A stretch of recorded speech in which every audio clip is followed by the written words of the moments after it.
Hey friends, just a quick heads up here. This episode has strong language and mentions sexual abuse, so if you have little ones with you or need to step away, now's a good time to pause and come back when it works for you.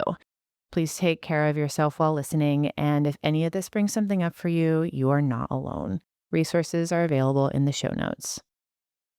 And now, on to the show. So often, we leave home to find who we are, but what we find is where we're from. Ooh. And so it's all right there. Yeah. It's just getting all the other shit out of the way.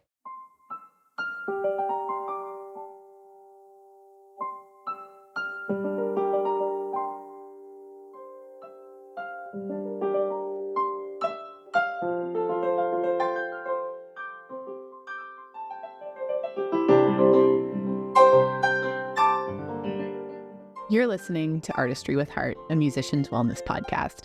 I'm Stephanie Lynn Bernards. On today's episode, we're joined by Los Angeles-based soul singer-songwriter Alana Hill, a seemingly never-ending globe-trotting sojourn with an innate creativity that defines her music near and far. After generating millions of streams and attracting the likes of Prince Board, the founding father of the Black Eyed Peas, she released her debut album in 2024, titled Me.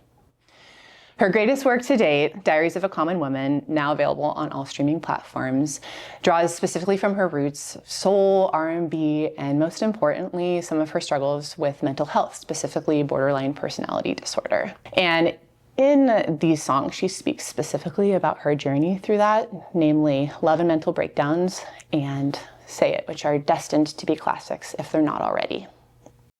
Alana, I'm so excited to have you on the show. And I'm excited to be here. You're like glowing, this outfit. I need to get on your level, literally. You're inspiring me. Thank you. I appreciate that. It's so cool to have you here. This is like the debut live recording in LA. This is so amazing. My first time on camera with a podcast. Well, same here. Yeah. So it's pretty cool. Great. Major shout out to Vic and Greg of Hasty Storytelling that like literally made this happen on the fly. Very cool. Awesome. So Alana, you have such an incredible background, so diverse, like the mosaic of your experiences.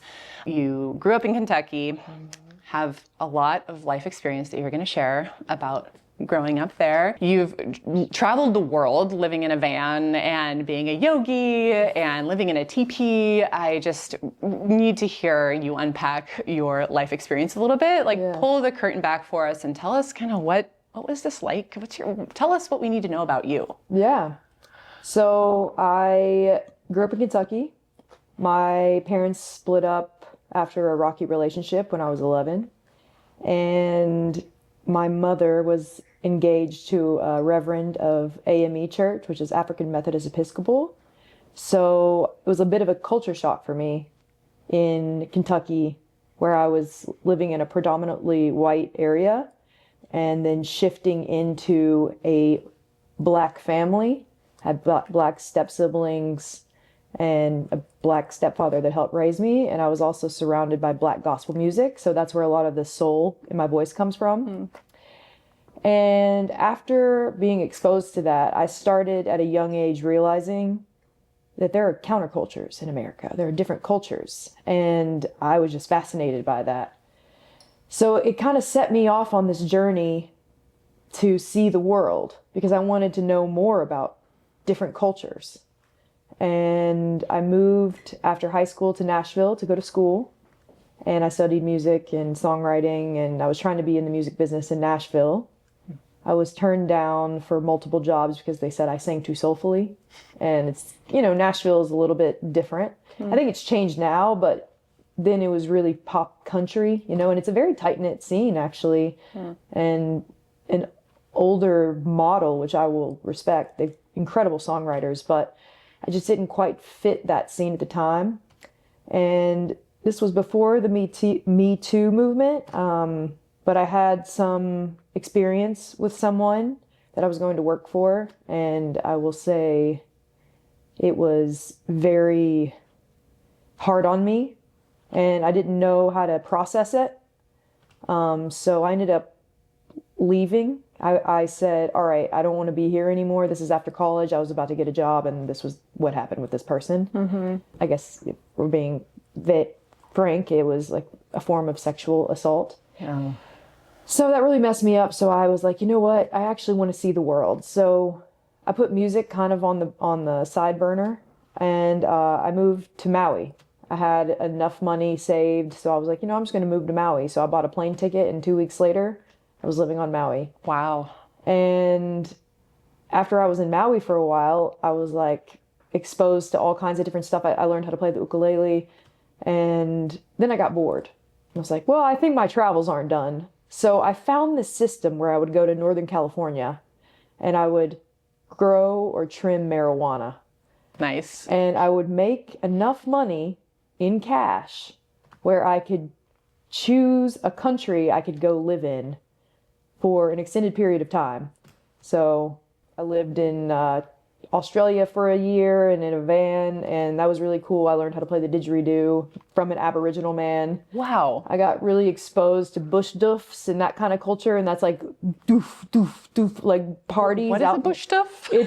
They call it a bush doof because it's in the bush. Okay. Like, because, everybody lives in Australia on the coasts, and there's not really much in the middle of Australia. But you're going out in the bush and you're playing really loud music and everybody's partying, and they call it a bush doof. It's just slang for doof, doof, doof, doof. Like that. Awesome. Yeah. It's my new word. Yeah. Bush doof. Bush stuff. But anyway, then I was busking a lot and doing things. So music just kept following me. And then I was like, all right, after years of traveling and doing those types of things, I realized that, hey, I got to do this for real. So I ended up in LA 5 years ago. I've been here since. Wow. Yeah. That's a winding road. Yeah. That is incredible. Well, I'm sure it's like all because, you are who you are today because of everywhere you've been and all the experiences you've had, obviously. That's crazy. And you've been in LA for 5 years. Yeah. What part of LA, just out of curiosity? I live in Hollywood, Beechwood Canyon. Nice. How are you liking it? I love it. I love Hollywood. Can be kind of, it has its areas that I feel safer in than others. But Beechwood Canyon is nice. I'm a nature girl. I grew up in Kentucky, so I like Beechwood Canyon because it's quiet and I feel like I get a sense of peace outside of the city. Nature is the best therapy. I mean, it is. It's just like so great to clear your head. Absolutely. Yeah. Well, I'm just curious because I don't know, I get different reviews about LA and I'm like, but it's awesome to hear that you love it. And I feel like everybody we've interacted with since I've been here has been like really cool and like sweet, which I guess I wasn't expecting, but well, that's awesome. And I guess like fast forward through all of this, like at what point did you know you wanted to do music? Has that something always that you've like just known deep down that you wanted to do? Or was there like a moment like in the Rocky Mountains or, when you're in India where you're like, oh, this is it for me? Or it's been my whole life. My mom said I was humming when I was breastfeeding. Oh, and I hum still. It's a weird thing that I do. I don't know if it's like a part of like the neurodivergence thing, but when I'm brushing my teeth, I'm like, if I concentrate on anything, I'm painting, I'm humming. Yeah. Steady hum. And I can do it for hours. My cousin literally, she's the same age as me, and we'd be playing and I'd hum. And she would get so mad when we were little. And the other day she said to me, she goes, I'm glad all those annoying hums paid off for you. So it's just been a part of me my whole life. And I really knew that I wanted to do it, I would say probably in like third grade, because the teacher said, what do you want to do when you grow up? And everyone's like, basketball player, this. And I literally wrote the most specific thing. I said, I want to sing the national anthem at the Super Bowl. That is awesome. I mean, how many 5-year-olds have that specific vision? That's incredible. Didn't you just recently sing the national anthem too? I did at the Dodgers game. Okay. Yeah. That's so cool. Yeah, it was awesome. So look at you, already manifesting your 5-year-old dream. Yeah. That's so cool. Wow. That's awesome. So you always knew you wanted to do it. You were like humming straight out the womb, basically. Yeah. There's nothing else ever that I felt that I would do. Yeah. That's so cool. So yeah, I guess like fast forward now, like you're here, you live in LA and you just finished a tour. You like toured all over Europe, right? Yeah, I did. Amsterdam. We were, all over Berlin, Germany, small towns in Germany. It was hilarious. Love that. The whole experience was incredible. And it wasn't glorious. And I think that was the best part. Mm-hmm. And I really got my touring legs up. Like I can understand now what it takes to be on the road. Mm-hmm. And it's not for the faint of heart. Mm-hmm. And I don't think people understand that. It's so, people view like, oh, I'm touring, I made it. Totally. Oh man. It's hard. It's hard. Work. Yeah, it is. It's also beautiful. And you know what? I learned I would rather take a musician with me that is not as talented. Yes. Because you spend every moment with them. You're playing a show for what, an hour and a half? Yeah. You're spinning. You're on this bus with these guys. You know, you got to have chemistry. You got to make light of things, you know. We would get to the venue after driving all night, and I had to take a little hippie bath. I mean, that might be gross. Sorry to share, but like, and then I had to do my makeup in the venue, like in the bathroom, and then go on stage. So it's, people think it's different than what it is sometimes. I know. Yeah. I know. I had a couple years where I toured as well. I toured with the Von Trapps. Oh, cool. That's awesome. They are incredible. Yeah. Shout out to them. Cool. They're so much fun, so talented, and we toured the world for a couple years. Yeah. And same thing you're saying. I mean, it is so important to love the people that you're touring with. And yeah, I mean, they're all incredible. So I feel like, I mean, clearly I was the lucky one, but I feel like it was just so interesting because you're like in the van for like hours. We drive for like 12 hours each day, unload, sound check, get ready, do the show, go to bed, you know, get drinks, then go to bed. Exactly. That's the part. Key. There was one show where I had like literally there was like a whiskey switch that they had in the green room, and you would just switch it and they'd bring you shots of whiskey, which was a messy show, but it worked out. But it was really cool because you just bond so much. But like you said, it's not as glorious. I mean, even when it is glorious, like we played some really awesome venues, but it's still like so much. So I want to hear about your tour. You said it wasn't glorious, but those were some of the best moments. So unpack that a little bit. Like, what do you mean? First of all, my favorite people, maybe I'm biased, but are musicians. Wherever you're from and you are friends with someone who doesn't speak your native language, naturally there's going to be a few things that you can't fully express because there's slang and there's things like that. So when I'm with musicians, I feel like we're speaking a language. And I'm sure you understand. I mean, you're a musician. So I guess just being around my brothers, they're my family for life now. You know, just getting through those times that weren't easy together and making light and fun of it. It's like, ha ha ha, we're in it. We're deep in it. Yeah. And then we go out and we play the show. And some of the shows were better than others as far as the turnout. And we played some really interesting small towns in Germany that were like, where are we? This is so strange. But the joy that we brought to the crowd, that just their faces, the way they felt, and it was incredible.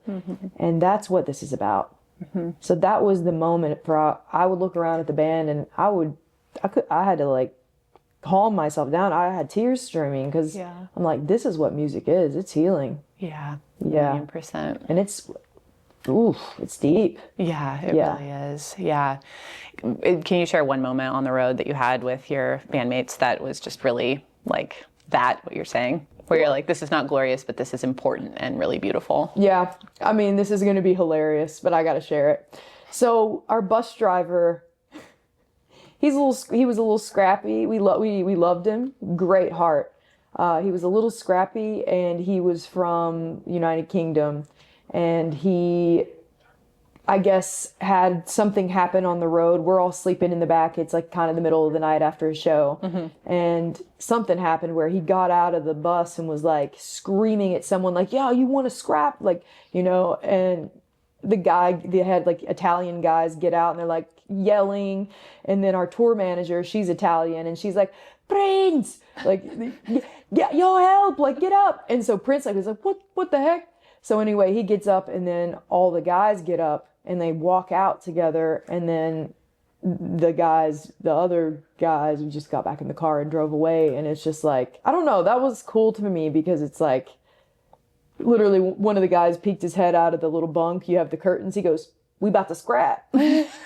It's like, we're going to go down, like we're about to take care of business. No, I don't want to scrap. Yeah. And I'm like, I'm good. Yeah, we don't need to do that. But I don't know. It was just like we had each other's back, and I thought that was special. Oh, yeah. that's so cool. Yeah. That's so beautiful. It's always those moments, right? Where it's like, no one sees that on stage, but it's the things that like really define your band and you and your music and your experiences. So that's really cool. Yeah.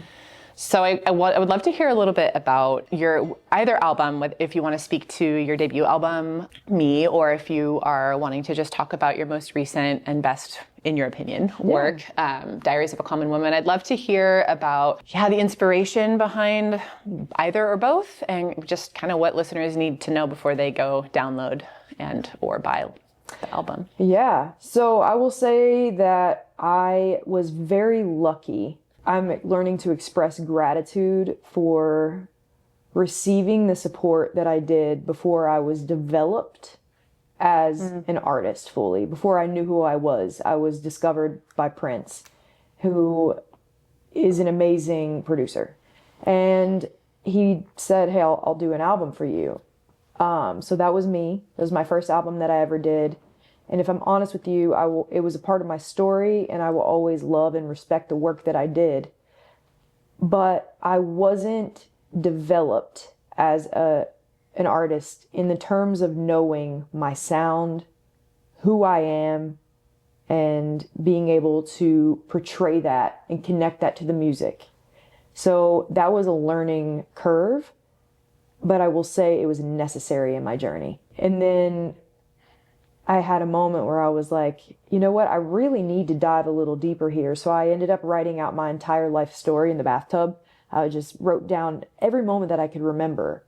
And I was like, wow, okay, this is the music, like taking from these elements and all the things that I've done.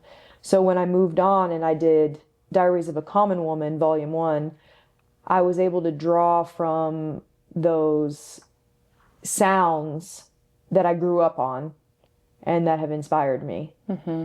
And then I worked with Prince, Ryan Hadlock out of Seattle. He did Zach Bryan, the Lumineers. Nice. And I really wanted that sound because the venue up there, or the studio up there, is in this old barn and has this very acoustic sound to it. So that's where I cut Say It. Okay, cool. And love that song, by the way. Thank you. I appreciate that. So cool. Yeah, I feel like that was when I was ready to tell more about my struggles and be more vulnerable.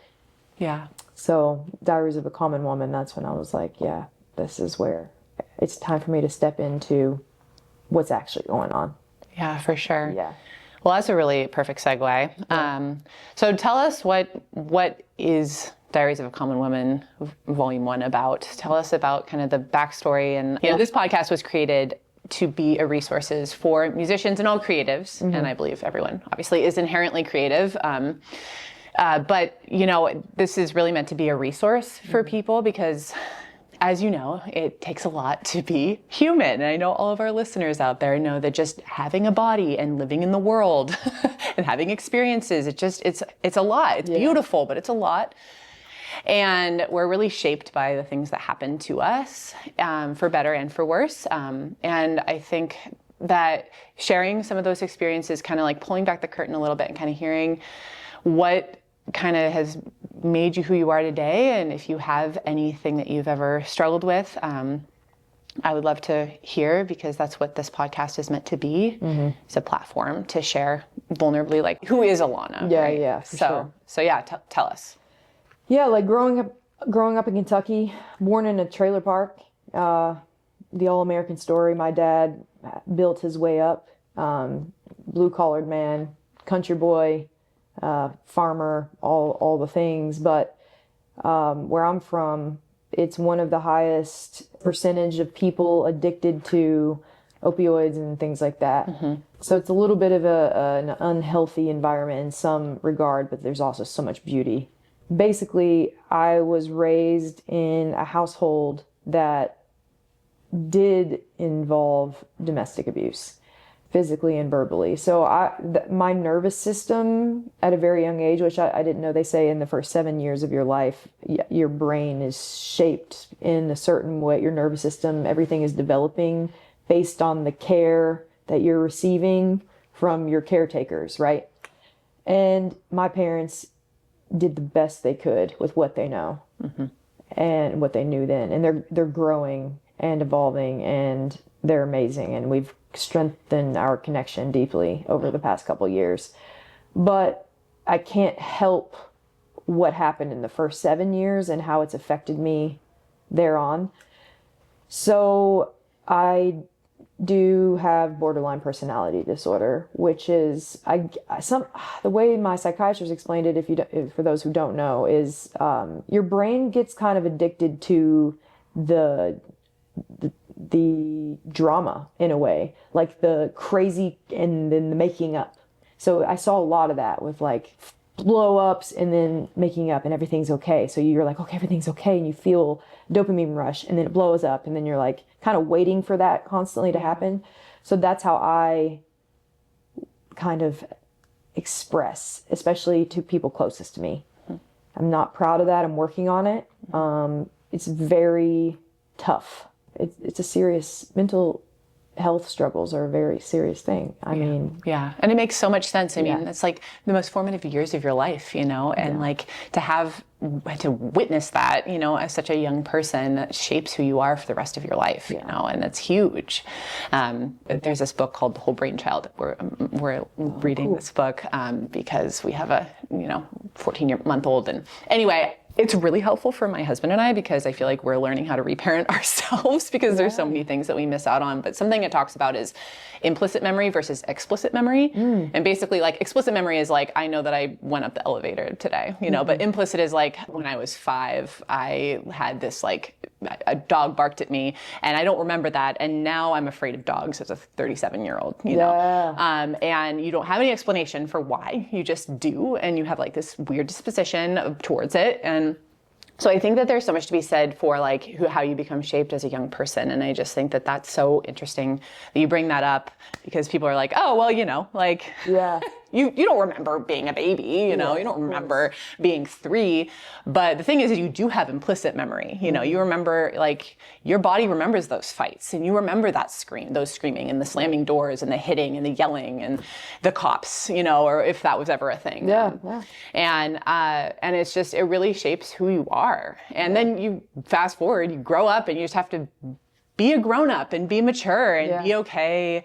And it's just not, I mean, you are like, obviously look at you, you're just like crushing it, but also like the amount that you've had to overcome despite what you had to deal with is just huge.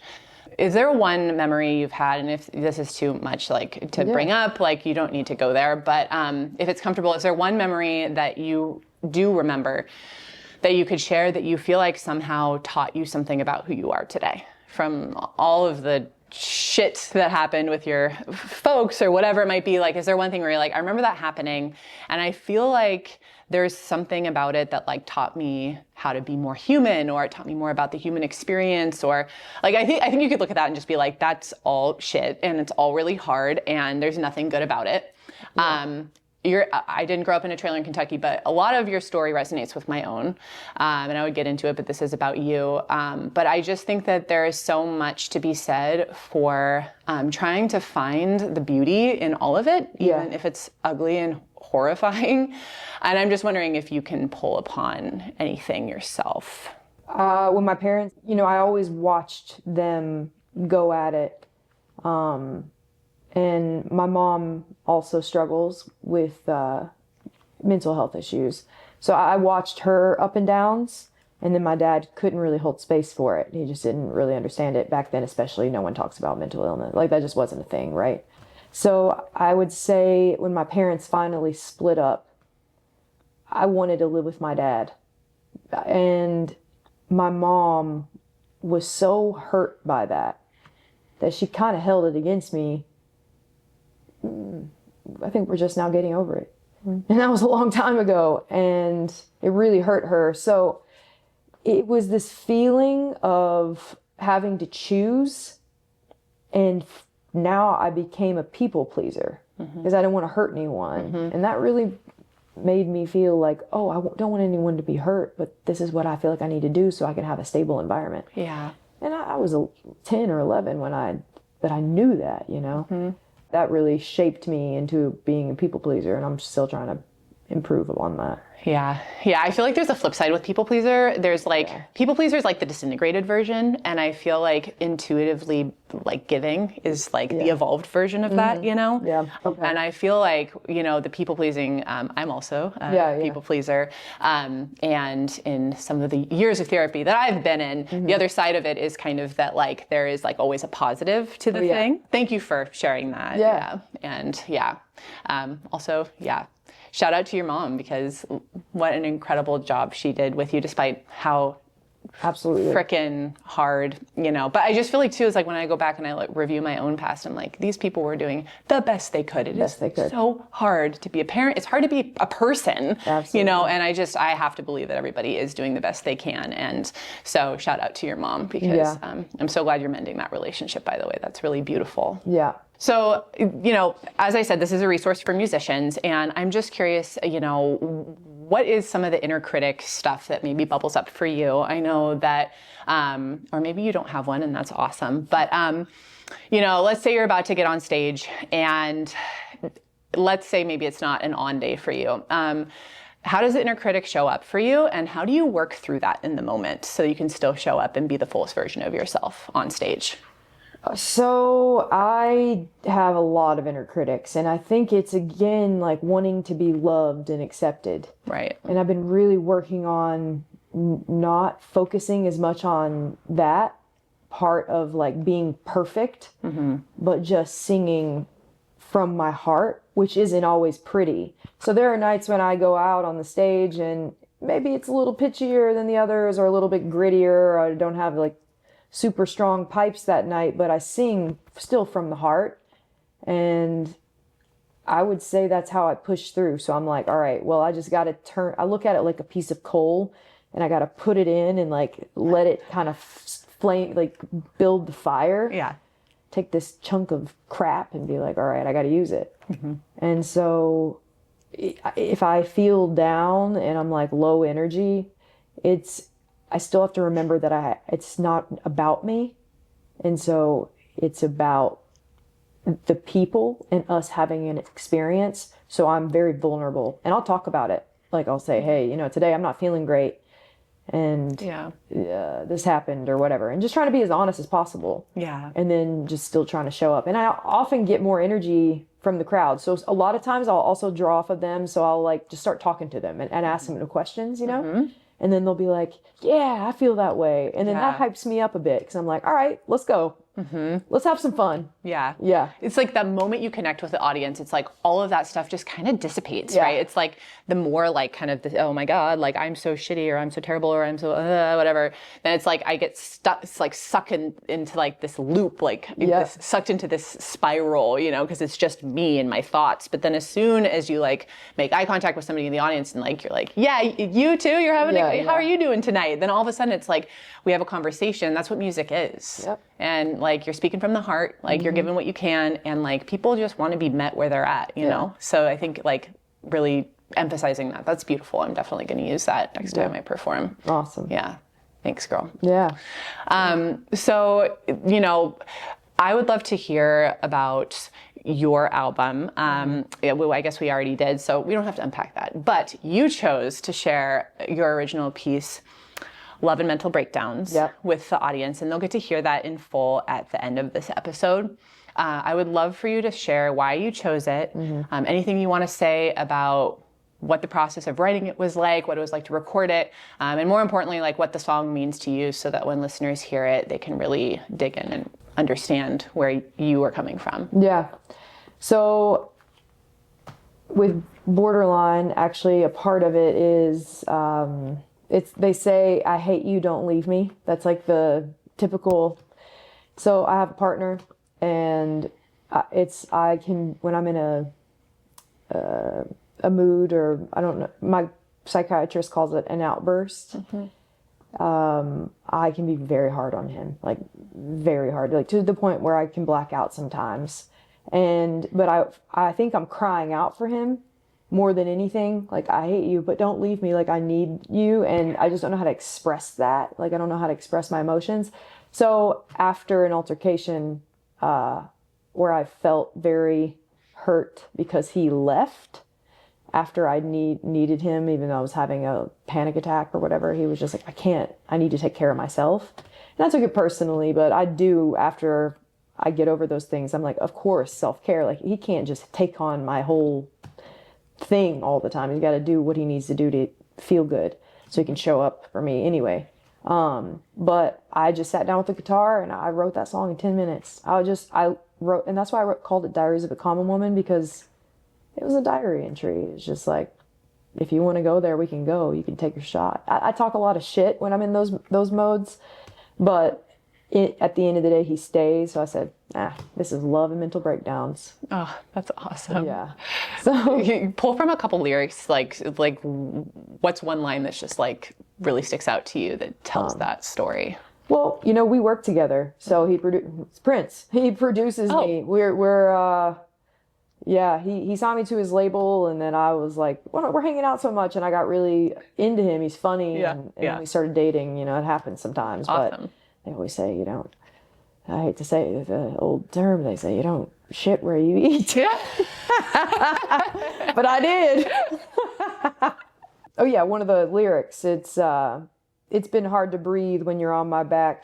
I'm emotional. Just look at all my baggage, I'm unpredictable. Every day I'm in a different mood, and all this drinking doesn't help me see your point of view. But this is love and mental breakdowns, It's been hard to breathe with you on my back.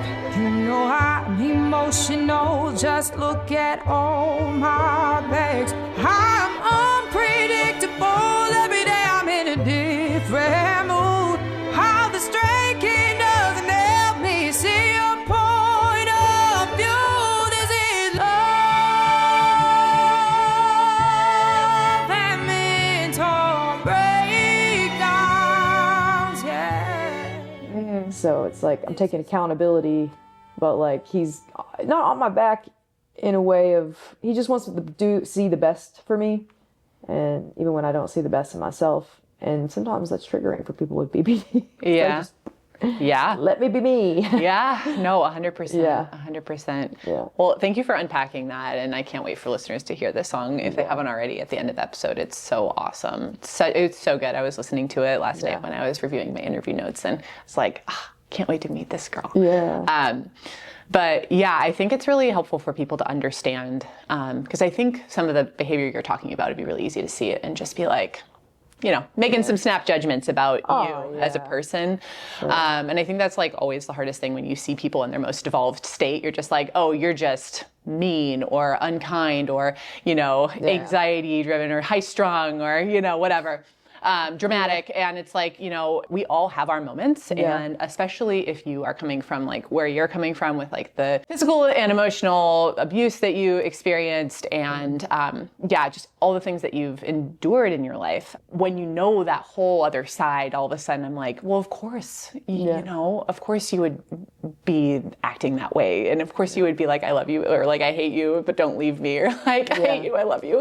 Because it's like, that's what you were taught in a lot of ways, and I just think it's really beautiful that you and Prince have like worked through so much of that, because like we come into the world, I believe, perfect. I think we all are just these perfect little beautiful spirits, and then shit happens to us and it's not our fault. And we have to spend this whole lifetime trying to uncover like who we really are, which is like this beautiful, unique spirit, So I just love that you shared that, you are uncovering kind of some things that like got in your way, but ultimately like you're learning from it and you're growing not only in yourself and with yourself, but with another person, which I think is the greatest testament to growth, is to like put that therapy to practice and be like, oh shit, it's one thing to be by myself, but now I have to like work through all my shit with another person and there, it's a lot, and you're bringing all this like generational stuff. It's just like so many layers. So I just really respect that, like, yeah, you wrote a song about that. I know it's going to resonate with so many people, whether they have BPD or not. I just want to touch on, what's one piece of advice or one inspirational nugget you could give to listeners out there that maybe you feel like you might need to hear, or maybe needed to hear when you were first starting, or maybe in a burnout or something? Like, what's something that you feel like you really hang your hat on in those lower moments?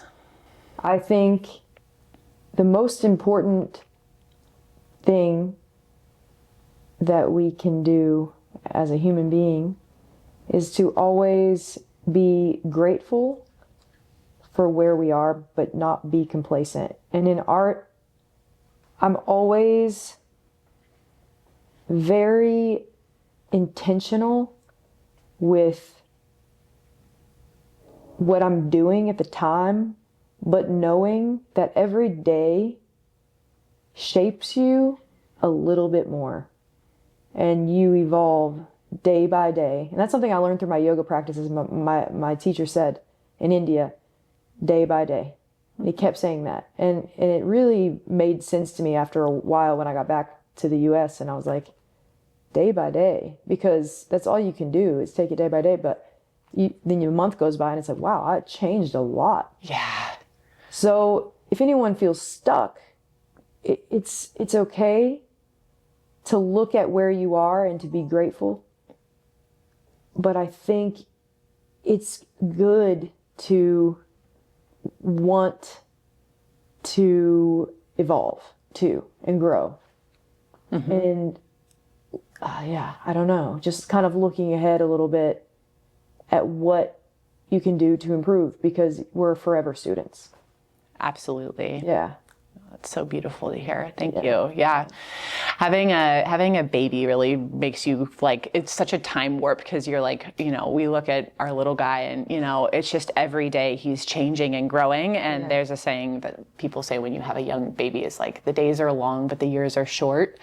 And I feel like that's a lot for all of us, just to like, when you really look back, you're like, oh my gosh, like you think nothing is happening. You think it's just a nothing kind of day. And then all of a sudden you look back and you're like, I'm so different. Like I've grown so much, even in like the mundane moments. Yeah, that's it. Like it's actually mostly the mundane moments. It's like so cliche, but it's cliche for a reason. It's the journey, not the destination. Yeah. It's like every day we're becoming more of ourselves, ideally, and more a version of ourselves, and to not get stuck on the destination, not be like, well, when I sign this label or, get this sponsor or do this thing or have this show or get the streams or get the likes or whatever, play this stadium, then I'll have made it.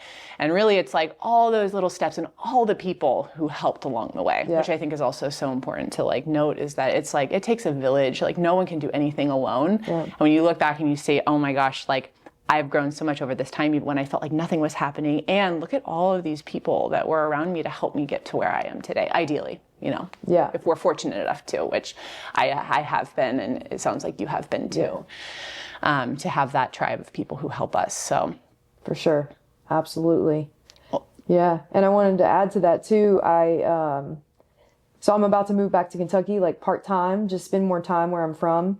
And I had this quote that really resonated with me, and because I think the time it takes to develop yourself as an artist comes from wisdom, which is time. We're not really developing artists anymore. The industry kind of is just like, good luck, get the likes, get the things. But artist development is a spiritual process. It's all kind of thing, its own thing. And I saw this quote and it said, so often we leave home to find who we are, but what we find is where we're from. Ooh. And so it's all right there. Yeah. It's just getting all the other shit out of the way. Yes. Yeah. Oh, I love that. Do you know who said that originally? I don't know, but I need to look it up because they said it. Yeah. Tam doesn't pack a punch. Yeah.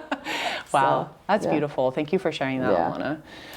Well, before we wrap up today, is there anything else that you really want to share that you feel like you want to have like this opportunity to talk about? Yeah, really quick. I just want to say I'm working on my new project, and I think it's actually, you keep saying it's my best work to date. Everybody says that. Like, it's my favorite work, of course. I actually am saying what you or someone said it. I did say it. That's what I'm saying. But all artists. I said it because you said it, and then maybe somebody else said it. No, I said it. But I'm kind of laughing at all of us because we're like, this is my best work to date. Because of course we're learning and growing. Work in progress. But I wrote the song called "Who's to Blame," and it goes back on ancestral trauma, because it talks about like my granddad went to war and then, you know, he held it all inside and took it out on me. So who's to blame, you know? And so it goes through this whole thing of like each verse is just showing like, it just trickles down. Like of who's to blame? We don't know. It just goes on and on. So that's kind of where I'm heading now. It's like taking accountability. Oh, I love that so much.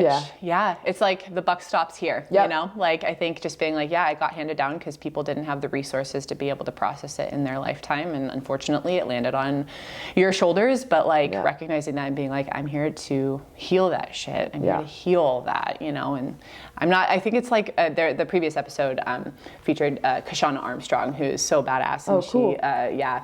You should check out her music. She's incredible, and her story and everything she's done is so cool. And a lot of what she talks about is this generational concept.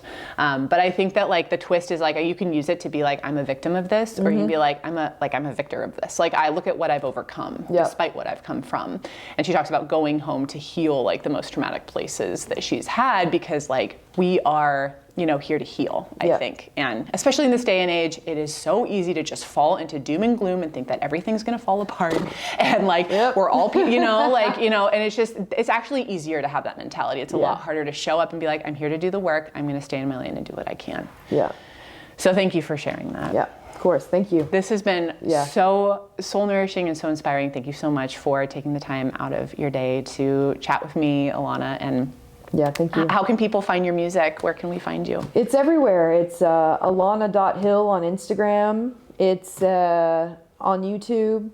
On every possible thing you can find. I even have a band's in town, so you can check out where I'm playing next. Nice. So that's awesome. Yeah, if you just Google it. Have you seen that video? He's like, just Google it. Google it. I haven't. No. But like, yeah, it's on Spotify, all streaming platforms. And okay. Yeah. And I'll Google it. Yeah, Google it. That's awesome. Cool. Well, we'll be sure to put those in the show notes so people can find that and everything too. Cool. Well, thank you, Alana. Yeah, you're incredible. Thank you. Really appreciate this. So for listeners out there, I would love to hear from you and hear what you thought about this episode. Remember that these podcasts are here to support you in your creative journey. So if you heard something that resonated with you, please reach out to us here on Artistry with Heart. And please, if you are somebody who resonates with any of Alana's story, is it okay if people reach out to you? Please, the more the better. Yeah, feel free to reach out to Alana on her socials or directly to her, because we're here, it takes a village, and we all deserve the love and support that it takes to be here and be human. Also, you know, if you like the show, consider sharing it with somebody who might benefit from hearing these words of wisdom, and, you know, like and subscribe if you feel inclined. It's free for you, and it really does a lot for this small, little, mighty podcast, Artistry with Heart. So with that, thank you so much for being with us today, and here you can now listen to the full version of Love and Mental Breakdowns.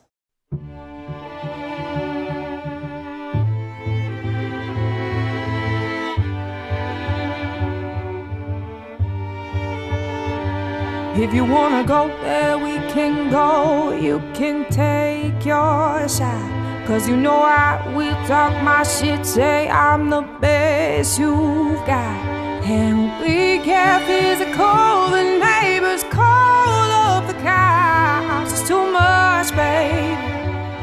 It's too much, but this is love and mental breakdowns, yeah. This is love and mental breakdowns, yeah, yeah. It's been hard to breathe with you on my back. You know I'm emotional, just look at all my bags. I'm unpredictable, every day I'm in a different mood. How the striking doesn't help me see your point of view. This is love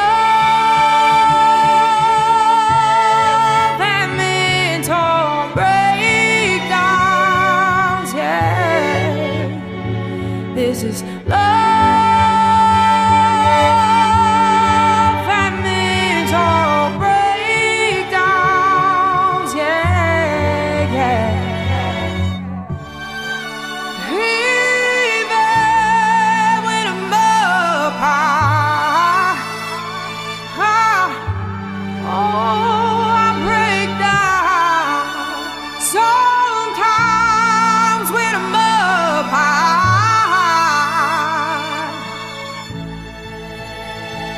This is love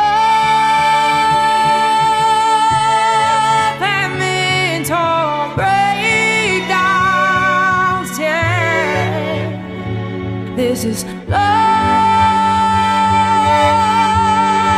and mental breakdowns, yeah, yeah. I'm in love.